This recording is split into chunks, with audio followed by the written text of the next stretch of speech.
नमस्कार, मैं हूं संतोष कुमार द्विवेदी। आप सभी के सामने भक्तिमय वातावरण में आज का प्रसंग जो लेकर के मैं आपके समक्ष आया हूं वो है राजकुमारी की कहानी। जी हाँ, सभी भक्तजनों को तहे दिल से शुक्रिया अदा करते हुए माँ सरस्वती को प्रणाम करते हुए शुरू करता हूँ आज का प्रसंग। बहुत दिनों की बात है, किसी राज्य में एक खूबसूरत राजकुमारी रहती थी। एक दिन की बात है कि वह राजकुमारी नहा धो करके अपने बालकनी में अपने बालों को सुखा रही थी। जी हाँ, वहीं पर एक जमादार काम करता था, लेकिन जमादार उस दिन थोड़ा बीमार हो गया, इसलिए अपने बेटे को राज्य का काम करने के लिए भेजा। उसका बेटा वहां पर काम ही कर रहा था कि अचानक बालकनी के झरोखे में उसकी नजर पड़ी और वह राजकुमारी को देखा और देखता ही रहा, क्योंकि राजकुमारी सच में बहुत खूबसूरत थी।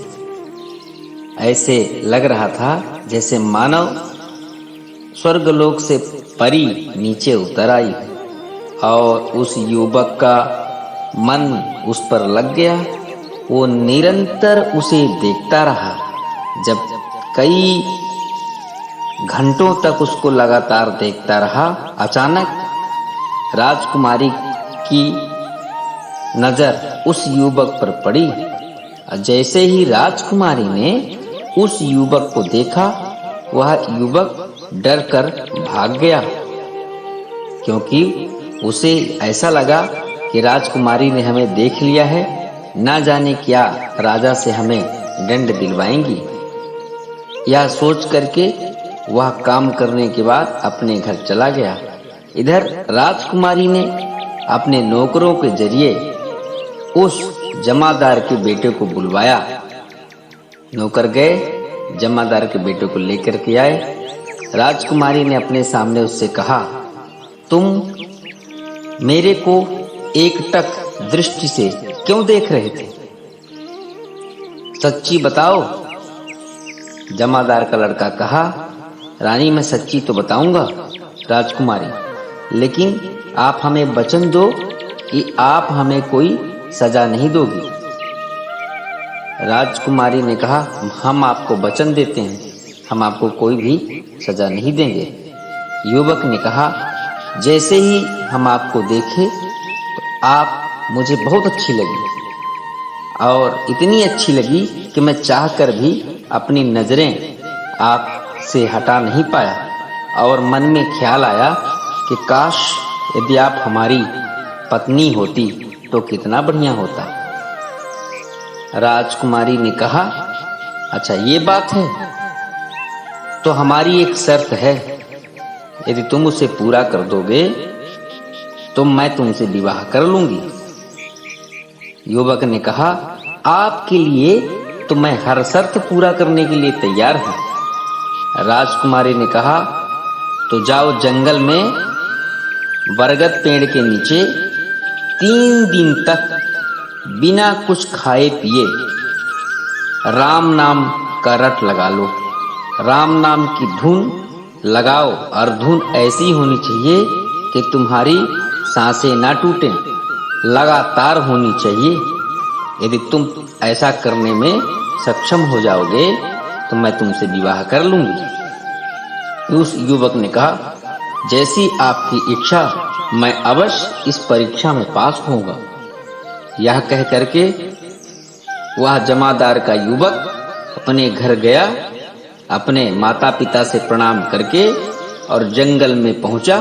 एक बरगद के पेड़ के नीचे आसन लगा करके राम नाम की धुन रटने लगा। राम नाम की धुन रटते रटते जब उसको 3 दिन हो गए तो आस-पास में उसका नाम हो गया, क्योंकि वो राम नाम की धुन जिस हिसाब से रट रहा था, मानव ऐसा लग रहा था जैसे राम नाम की धुन उस पे सवार हो गई हो और उसे देखने के लिए काफी दूर दूर से लोग जाने लगे। यह बात राजा को भी खबर प्राप्त हुई कि एक ऐसा व्यक्ति आ गया है जो राम नाम की धुन ऐसे रटता है कि उस पर ना तो हवा का प्रभाव है, ना पानी का प्रभाव है, ना किसी चीज का प्रभाव है। अपने आप को वो उसने राम नाम में लीन कर लिया है।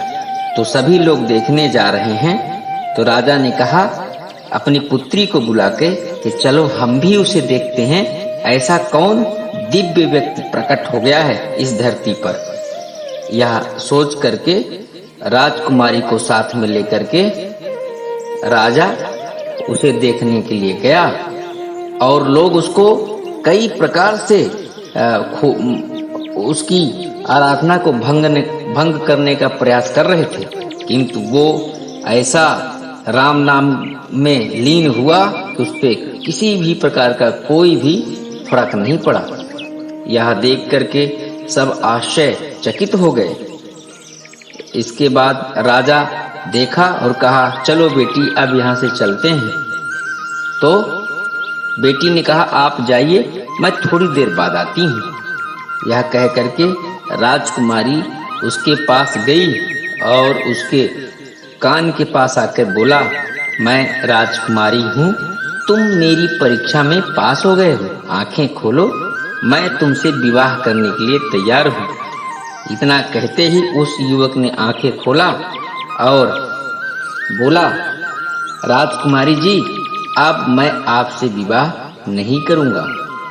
राजकुमारी ने बोला क्यों? बोले आपने हमें एक ऐसी शिक्षा दी है कि अब राम नाम से बड़ा और कोई भी पवित्र चीज हमें लगता ही नहीं, इसलिए आप जाइए। और मैं आपको तहे दिल से हाथ जोड़ कर प्रणाम करता हूँ कि आपने जो हमें रास्ता दिखाया है वो सच में बहुत ही अच्छा है। इससे बड़ी और इससे विरल चीज इस दुनिया में कोई नहीं है। इसलिए मैं तो पूरी जिंदगी अपने आप को राम धुन में कुर्बान कर चुका हूँ। आप जाइए और आपका बहुत बहुत धन्यवाद कि आपने हमें इतना सुंदर रास्ता दिखाया। यह कहकर राजकुमारी चली आई और वह हमेशा के लिए राम धुन में लग गया। जी हाँ, तो कहानी यहीं पर हमारा भक्तिमय प्रसंग समाप्त होता है। आप सभी श्रोतागणों को तहे दिल से शुक्रिया अदा करता हूँ और कहते हैं कि राम नाम में जिसकी धुन लग जाती है उससे पाक और उससे सच्चा चीज और कोई भी नहीं होता। तो सभी श्रोता गणों को तहे दिल से शुक्रिया अदा करते हुए मैं अपनी वाणी को करता हूँ विराम। संतोष कुमार द्विवेदी, देश की राजधानी दिल्ली से। नमस्कार।